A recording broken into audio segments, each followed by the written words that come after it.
Mengapa orang-orang dengan mudahnya mengaminkan pepatah ini? Langit tidak perlu membuktikan dirinya tinggi. Gunung tidak perlu mengatakan dirinya tinggi dan besar. Laut tidak perlu mengatakan dirinya luas dan dalam. Garam tidak perlu mengatakan dirinya asin. Hampir semua orang meyakini dan setuju dengan slogan ini.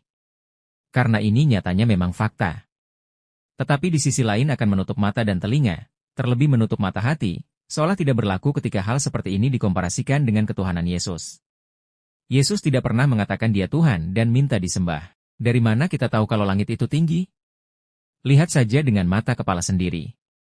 Dari mana kita tahu kalau laut itu luas dan dalam? Sudah diteliti dan memang nyata laut itu luas dan dalam. Dari mana kita mengetahui garam itu asin? Dengan mencobanya sendiri, ambil garamnya lalu masukkan ke mulut lalu buktikan sendiri. Lalu dari mana kita tahu Yesus adalah Tuhan? Selain dari para saksi yang mengatakan Yesus adalah Tuhan. Lihatlah dari perbuatan Yesus selama dia di dunia. Perbuatan-perbuatan yang dilakukan Yesus di atas kemampuan manusia, bahkan nabi sekalipun. Perbuatan Yesus hanya bisa dilakukan Allah sendiri. Membangkitkan orang mati, mengampuni dosa, mengubah air jadi anggur. Dan masih banyak lagi perbuatan-perbuatan yang lain. Yesus tidak perlu mengatakan akulah Tuhan sembahlah aku. Karena faktanya, Yesus adalah Tuhan.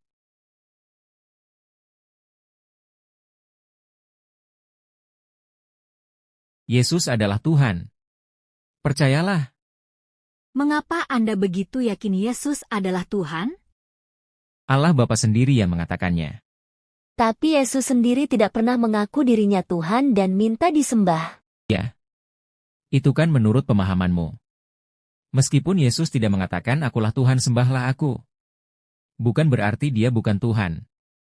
Banyak yang bersaksi tentang ketuhanan Yesus. Allah Bapa, malaikat, para murid, Stefanus, Paulus dan masih ada yang lain.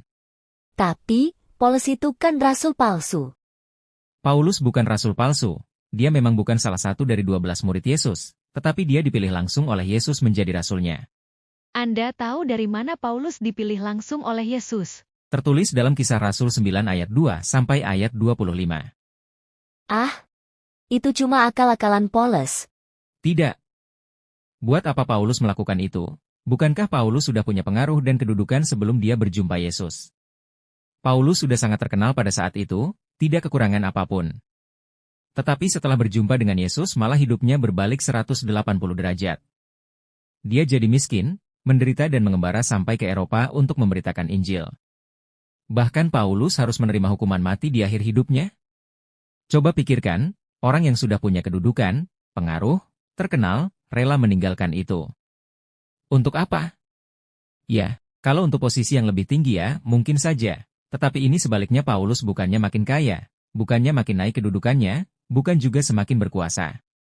Justru Paulus jauh dari kemewahan, jauh dari kekuasaan. Paulus katakan segala kemewahan yang dia peroleh sebelumnya, kuanggap sampah, Filipi 3 ayat 8.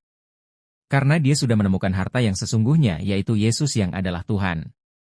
Oke, mungkin sulit bagimu untuk memahami ini. Berdoalah supaya Tuhan sendiri yang memberimu hikmat dan pengertian untuk memahami firman-Nya.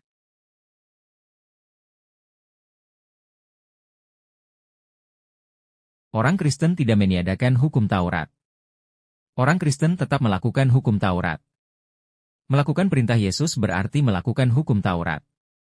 Sebab intisari dari hukum Taurat itu sendiri adalah kasih. Hukum Taurat mengandung 10 perintah Tuhan, di mana perintah yang pertama sampai perintah yang keempat untuk mengatur relasi antara manusia dengan Allah. Sementara perintah kelima sampai dengan perintah ke-10 untuk mengatur relasi antara manusia dengan sesamanya. Ini selaras dengan ajaran Yesus dalam Matius 22 ayat 37 sampai dengan ayat 40. Yesus berkata, kasihilah Tuhan Allahmu dengan segenap hatimu dan dengan segenap jiwamu. Kasihilah sesamamu manusia seperti engkau mengasihi dirimu sendiri. Kasihilah musuhmu dan berdoalah bagi mereka yang menganiaya kamu. Inilah yang selalu dipraktekkan orang Kristen meskipun tidak mudah, karena memang standar ajaran Yesus ini sangat-sangat tinggi, dan kita manusia lemah, roh memang penurut tapi daging lemah.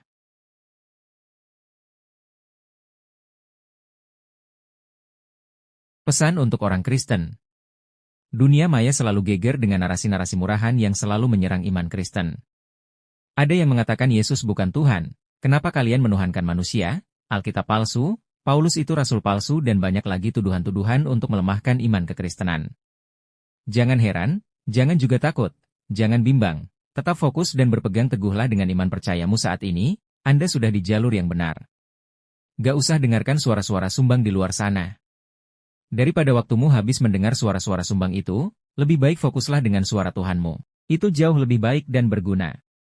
Tuhan Yesus sudah berkata dalam Yohanes 16 ayat 2, kamu akan dikucilkan, bahkan akan datang saatnya bahwa setiap orang yang membunuh kamu akan menyangka bahwa ia berbuat bakti bagi Allah.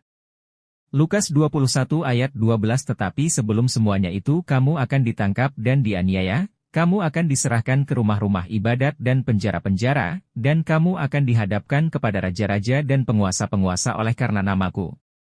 Setiap perkataan Yesus akan tergenapi. Oleh sebab itu sabar dan waspadalah, jangan bimbang dan gelisah hatimu, tetaplah kerjakan keselamatanmu. Roh Kudus yang memberi kekuatan. Amin.